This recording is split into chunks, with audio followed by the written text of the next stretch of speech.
ইউরোপীয় union you পন্থীদের সরকার বিরোধী আন্দোলনে এখনও উত্তাল জর্জিয়া।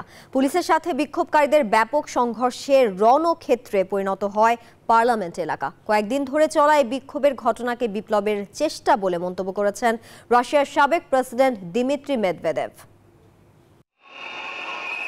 ইউরোপীয় ইউনিয়নে যোগ দেওয়ার আলোচনা বন্ধ করায় সরকারের বিরুদ্ধে বিক্ষোভে নেমেছেন জর্জিয়ার মানুষ। টানা চতুর্থ দিনের মতো রাজধানী তিবিলসের পার্লামেন্ট ভবনের সামনে জড়ো হয় হাজারো বিক্ষোভকারী।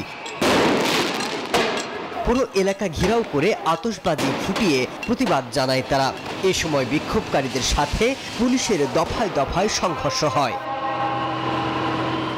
এর আগে ইউরোপীয় ইউনিয়নে যোগদানের আলোচনা বন্ধের কথা জানায় ড্রিম পার্টি, আর এতেই বিক্ষোভে ফেটে পড়েন ইউপন্থীরা। সরকারের এই সিদ্ধান্তে পদত্যাগ করেছেন জর্জিয়ার বেশ কয়েকজন রাষ্ট্রদূত। এদিকে বিরোধী দলের মদদে দেশে এই অস্থিরতা তৈরি হয়েছে বলে অভিযোগ করেছেন দেশটির প্রধানমন্ত্রী ইরাকলি। এমনকি প্রেসিডেন্টও পদত্যাগ না করার ঘোষণা দিয়েছেন। কয়েকদিন ধরে চলা এই বিক্ষোভের ঘটনাকে বিপ্লবের চেষ্টা বলে মন্তব্য করেছেন রাশিয়ার সাবেক প্রেসিডেন্ট দিমিত্রি মেদভেদেভ। দাবি উঠেছে নতুন নির্বাচনের। বলা হচ্ছে দেশটির বর্তমান সরকারের উপর মস্কোর প্রভাব রয়েছে। মাসুদ রানা, নিউজ 24।